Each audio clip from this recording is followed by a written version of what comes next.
Besimi duhet të çlirohet që të veproj për mirë.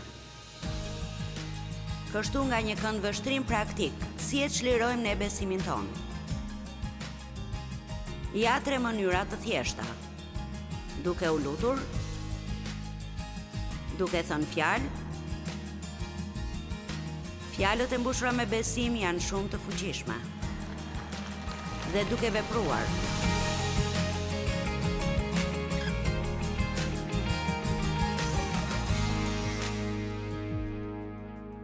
Në rregull, ju kam folur për mbretërinë e Perëndisë, e cila është një mbretëri e padukshme.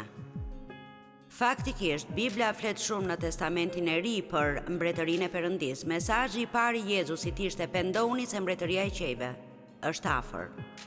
Dhe dishepujt e tij mendonin se ajo mbretëri do të ishte mbretëri toksore, ku ai do të ngrinte një pallat me një fron dhe do të ishte mbret. Ai është mbreti Jezus, por është në një mbretëri të padukshme.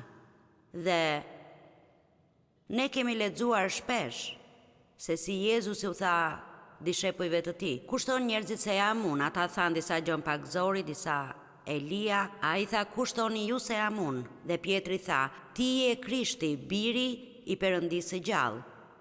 Dhe ai tha: "Dhe mbi këtë shkëmb unë do të ndërtoj kishën time, dhe dyert e ferrit nuk do ta mundin atë." Shkëmbi për të cilin po fliste ishte shkëmbi i besimit. Të gjithëve u është dhënë një mas besimi. Ju keni besim.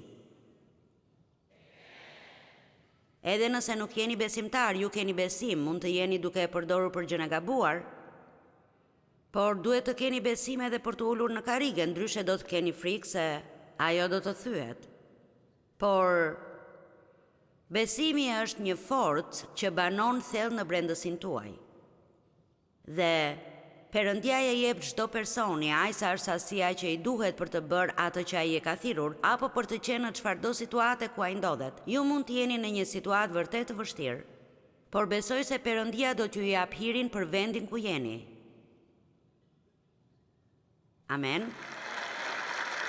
Dhe dini çfarë ndodh kur ju keni hir për vendin ku jeni? Ju mund të bëni gjëra për të cilat njerëzit e tjerë do të mendojnë kur t'ju shohin: "Nuk e kam iden si e bën këtë." Por përsëri ju keni hir për vendin ku jeni tani.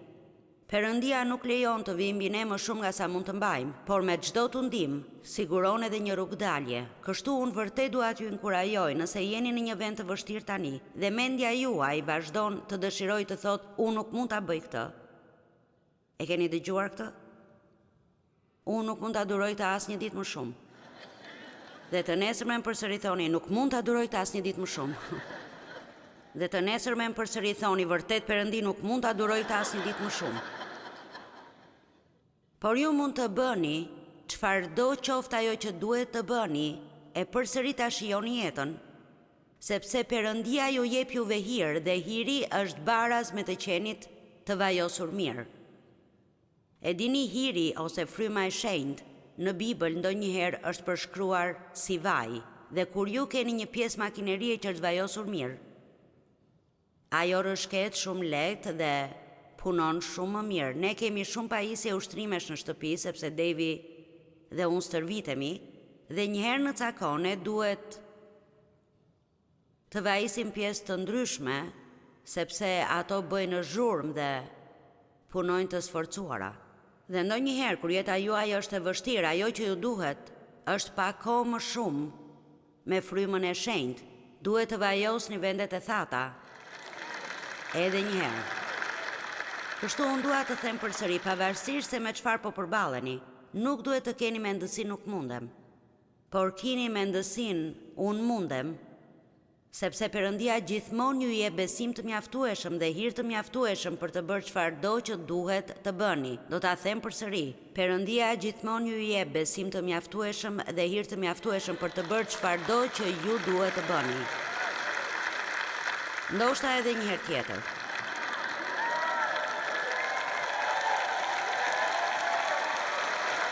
Ndoshta vetëm një herë tjetër, sepse duket sikur dikush ende nuk dua t'ju nxis pak më shumë që ta besoni këtë.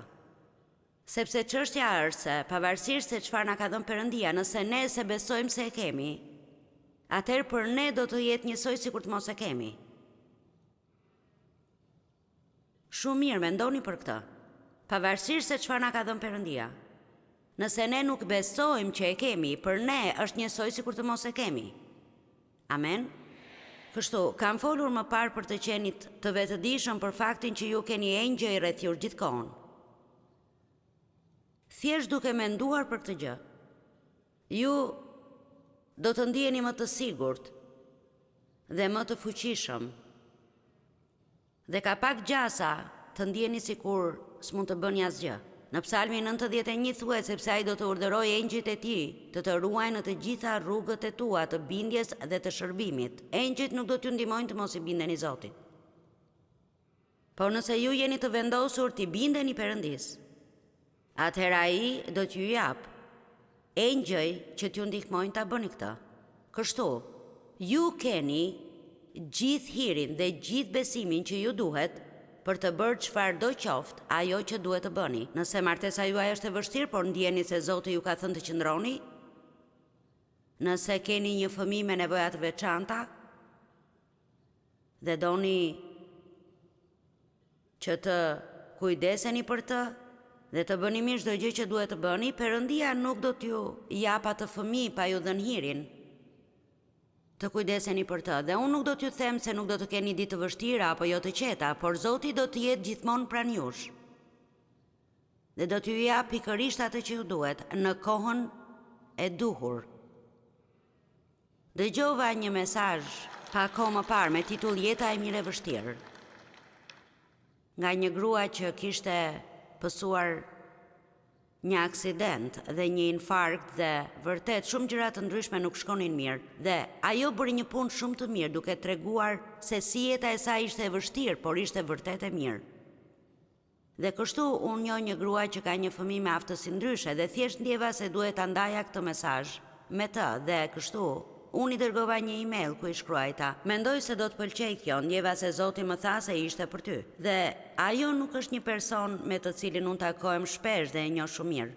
Thjesht e njoh atë, flas me të, por ajo më përgjigj: ti nuk e ke idenë sa i nevojshëm ishte ky mesazh për mua, ndihesha sikur nuk po ja dilja dot dhe ai më ndihmoi. Kjo është mënyra si punon Perëndia. Kur ju ndiheni sikur nuk mund të hidhni me asnjë hap, Perëndia do t'ju dërgojë inkurajimin që ju nevojitet për të ndihmuar të bëni atë që duhet të bëni.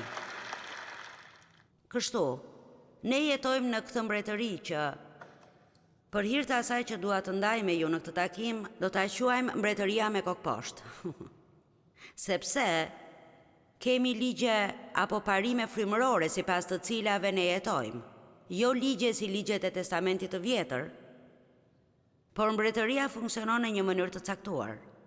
Dhe ka çelësa për të hyrë në këtë mbretëri, dhe besimi është çelësi kryesor.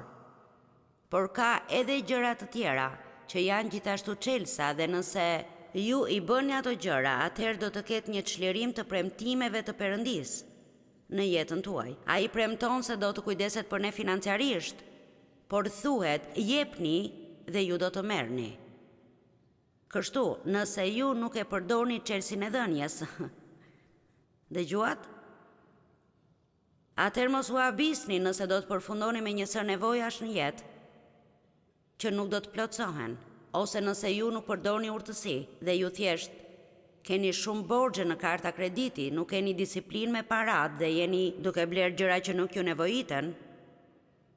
Mos u habisni kur keni probleme me financat. E dini, ne nuk mund të jetojmë sikur nuk kemi fare tru dhe të presim që Perëndia të vijë të na nxjerrë nga çdo gjë ku e kemi futur veten. Amen? Dhe amen, do të them amen edhe sikur ju të mos doni. Dhe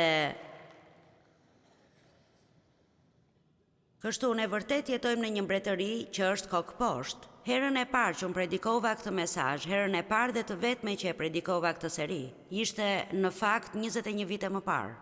Është interesante që fjala kur nuk vjetërohet. Më pëlqen ta krahasoj këtë me atë që kam thënë 21 vite më parë dhe të shoh se sa jam rritur. Që atëherë, jam shumë e sigurt se kjo seri ndoshta tingëllon ndryshe nga ajo e 21 viteve më parë, por në fillim unë e titullova Mbretëria kokë poshtë, që është faktikisht me kokë lart. Ha? Dëgjoni, kur bota na shen e mendon se jemi kokë poshtë. E po, gjërat që ju bëni nuk kanë kuptim. Por, për ne asgjë nga ato që bëjnë ata nuk ka kuptim, sepse ne kemi bërë ato dhe kemi pa rezultatin. Amen? Kështu, gjëja e parë që ju duhet të ngulisni në kokën tuaj, nëse dëshironi ta shijoni jetën e kësaj mbretërie, është se jo gjithçka që Perëndia ju kërkon të bëni do të ketë kuptim. Zoti ka aritmetik të çuditshme. Një Perëndi, 3 persona, në cilën ekonomi një është i barabartë me 3 apo 3 me 1. Nuk do ta kuptoni dot. Përse Perëndia do të dërgonte birin e tij të vdiste për një tuf njerëzish që jetonin ende në mëkat. Nuk e vrisnin mendjen për të vuante ashtu siç vuajti ai. Pse do ta bënte këtë? As unë nuk e kuptoj, por do t'jem se ata fëmijët e vegjël, faleminderit. Amen. Thjesht që ky mesazh të ketë kuptim, nëse nuk e keni parë këtë pjesë të predikimit, unë gjita këtu në sken 10 fëmijë që nuk më njihnin, dhe unë i dhash secilit prej tyre $2. Dhe gjëja e vetme që ata thanë ishte faleminderit. Faleminderit. Pastaj u dhash nga $5 dhe ajo faleminderit u bë më e vendosur. Faleminderit. Faleminderit. Dhe sa më shumë Perëndia bën për ne, aq më shumë ne duhet ta ngrem zërin. Faleminderit, faleminderit, faleminderit, faleminderit, faleminderit. Një qëndrim mirënjohës është një nga qëndrimet më të mira që ju mund të keni. Ne do të shohim disa prej këtyre parimeve kokëposhtë, por së pari do të doja t'ju flisja edhe pak më shumë për çelësin e besimit që hap këtë mbretëri. Dhe unë thjesht dua t'ju them që ta çlironi besimin tuaj. Jam e kënaqur që po predikoj sot për besimin, sepse po flisja me pastor Majkun gjatë pushimit dhe ne njohim njëri tjetrin prej 30 vitesh. Ai më njihte mua që kur bëja vetëm studimin biblik në kishën kur shkonim të dy. Dhe jam shumë mirënjohëse që mësova rreth besimit, sepse unë hodha hapin me besim dhe bëra kaq shumë gjëra, sa që kur kthej kokën tani mendoj, si kam patur guximin ta bëj këtë gjë. Çfarë më kishte shtyrë të mendoja se kjo do të funksiononte? Por dëgjoni, çështja është se unë nuk po mendoja me kokën time. Unë po ecja sipas asaj që fryma e shenjtë më vuri në zemër. Dhe këtu përfshihej sakrifica dhe nuk ishte gjithmonë e lehtë. Dhe jo të gjithë ishin dakord me mua, faktikisht shumë njerëz mendonin se isha çmendur. Unë humba miq, u izolova nga pjesëtar të familjes. Nuk ishte e lehtë. Por fakti që ju apo kushdo tjetër që ju njihni mendoni se ajo që po bëni s'ka kuptim, nëse Zoti e ka vënë në zemrën tuaj. Dhe ju merreni me të për shumë kohë dhe mësoni si të veproni sipas parimeve të mbretërisë, ju do të keni vërtet sukses. Forca.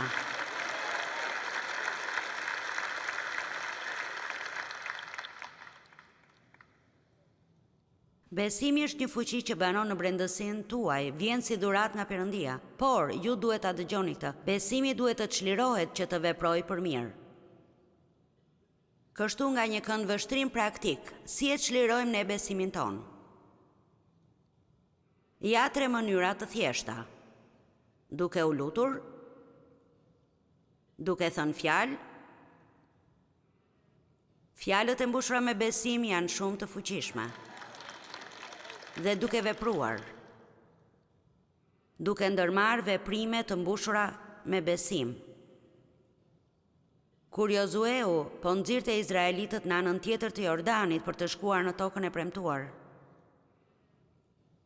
uji nuk u nda derisa ata futën këmbët në të. Dhe për disa e vetmja gjë që u ka mbetur të bëjnë për të patur sukses është të fusin këmbët.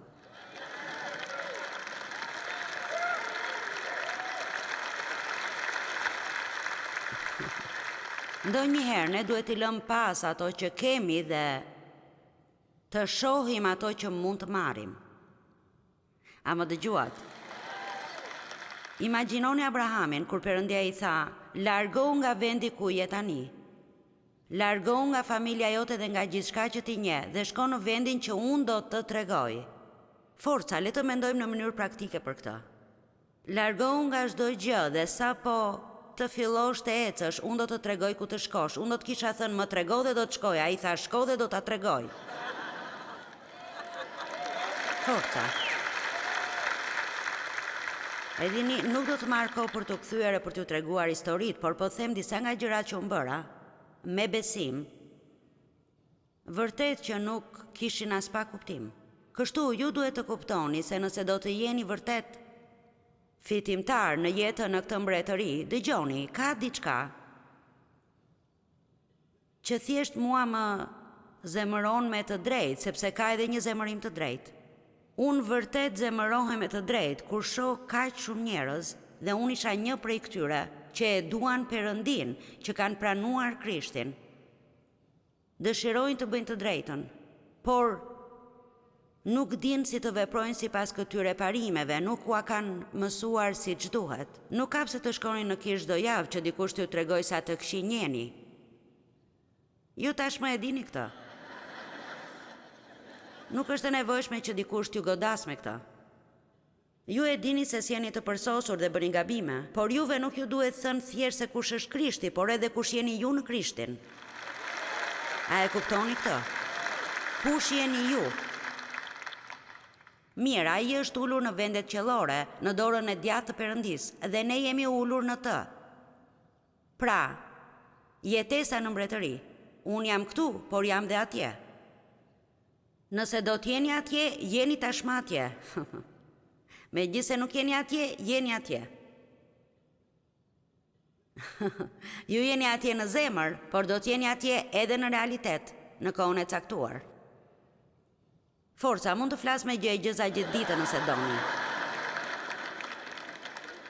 Ju jeni të shenjtë, Bibla thotë se jeni të shenjtë, por nuk silleni si të shenjtë gjithmonë, por ju jeni të shenjtë sepse ju keni shenjtërinë brenda jush. Thjesht jeni në procesin e punës me frymën e shenjtë që ta nxirrni atë jashtë frymës suaj përmes shpirtit tuaj dhe ta nxirrni në botë ku njerëzit mund ta shohin.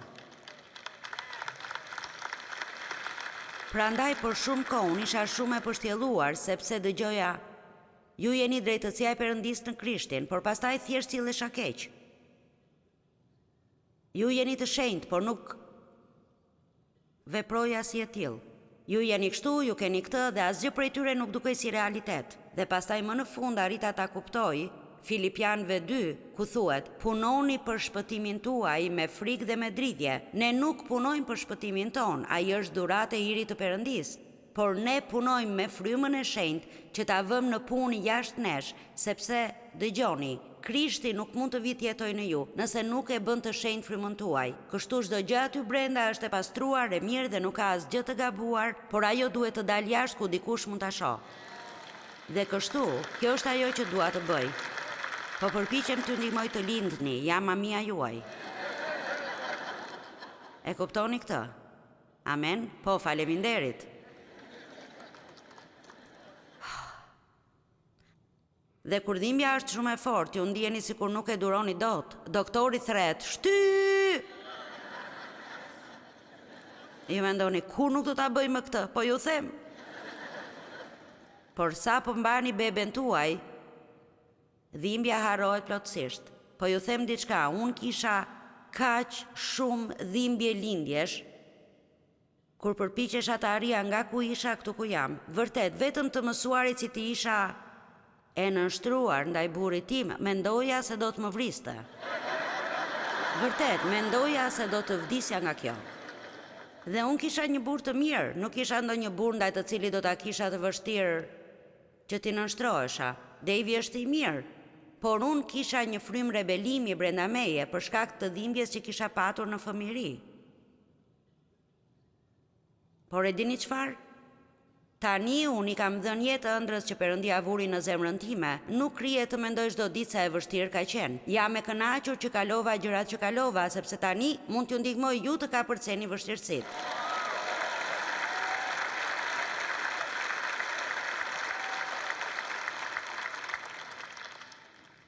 Kështu besimi juaj duhet të çlirohet.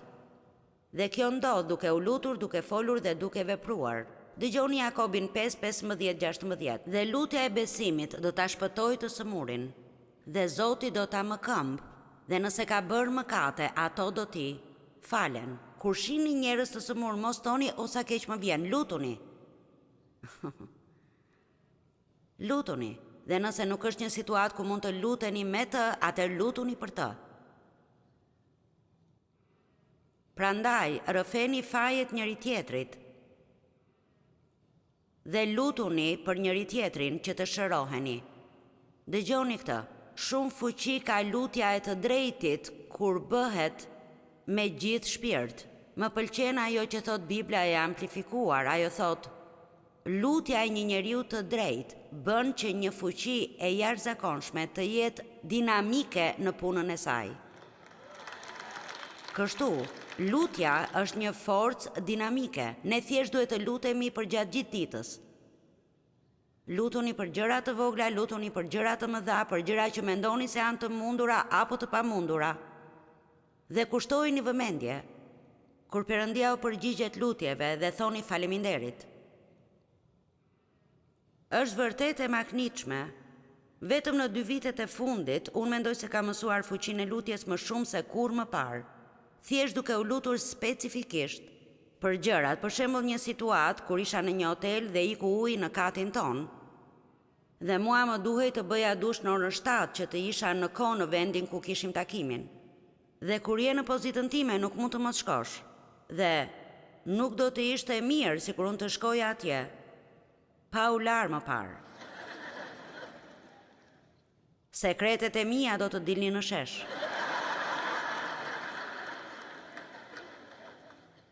Nuk është aq bukur sa duket në televizor.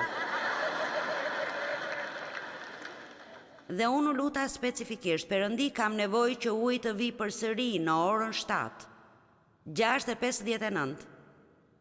Djali që po punonte trokiti në derë, ka ardhur uji. Faleminderit Jezus. Haleluja. Dhe nuk kam kohë të tregoj çdo gjë tani, por sa nga ju e dinë se Perëndia u përgjigjet lutjeve. Dhe kur ju shihni përgjigjen e lutjeve, mos thoni o sa me fat jam ose çfarë koincidencë. Jo, kujtoni se jeni lutur. Pra, e çlironi besimin tuaj duke u lutur. Lutja e besimit ka një fuqi të jashtëzakonshme. Ju e çlironi besimin duke folur. Kjo është arsyeja pse është e rëndësishme të jeni pozitiv. Kjo është arsyeja pse është e rëndësishme të mos luteni për diçka dhe të flisni për atë gjë sikur nuk ka për të ndodhur kurrë. Sinqerisht dhe vërtet, fjalët tona janë shumë të rëndësishme. Nuk po flas për një doktrinë vetëm thuaje dhe shpalle ku mund të thoni dhe të merrni çdo gjë që doni. Jam duke folur për të qenit në dakordësi me Perëndin me fjalët tuaja. Dakordësi do të thotë të thuash të njëjtën gjë. Amen. Ne duhet ta flasim fjalën më shumë dhe ta flasim me zë të lartë. Kur djalli e gënjeu Jezusin, Jezusi tha është shkruar dhe jo kthye menjëherë atij. Ai nuk luftoi me djallin, por tha është shkruar sepse ai e dinte se fjala e Perëndis ishte më e fuqishme se gënjeshtrat e Satanit. Forca, le të bëhemi më të mprehtë, le të zgjohemi e të kemi mendjen. Djalli po përpiqet të na gënjejë gjatë gjithë kohës. Vazhdimisht përpiqet të na dekurajojë, të na mposhtë, të na bëjë të dorëzohemi, të heqim dorë, por ne thjesht të zbresim në tokën e përrallave dhe nuk e kuptojmë se çfarë po ndodh. Perëndia do të keni sukses, Satani do të dështoni. Djalli ka një plan për ju, por Perëndia ka një plan më të mirë. Mirë, le të kujtojmë se sa i rëndësishëm është besimi. Bibla thotë se pa besim është e pamundur ti pëlqejmë Perëndis. Dhe besimi është vërtet një çelës që hap premtimet e mbretërisë së Perëndis. Premtimi është aty, Perëndia është besnik, por ne duhet t'i besojmë atij që ta shohim të aktivizuar në jetën tonë. Dhe unë besoj se besimi duhet të çlirohet dhe ne e bëjmë këtë përmes lutjeve, përmes deklarimit të fjalës së Perëndis, përmes rrëfimit të saj, përmes të qenit në përputhje me Perëndin me fjalët tona, si edhe duke ndërmarrë veprime të frymëzuara nga Perëndia. Kjo do të thotë se çdo gjë që Perëndia ju drejton të bëni, ju duhet të siguroheni që ta bëni në bindje ndaj tij. Unë dua t'ju inkurajoj sot të mos lejoni që dyshimi dhe mosbesimi t'ju vjedhin besimin. Ata do të vinë, por ju nuk duhet i lejoni të jetojnë në brendësinë tuaj.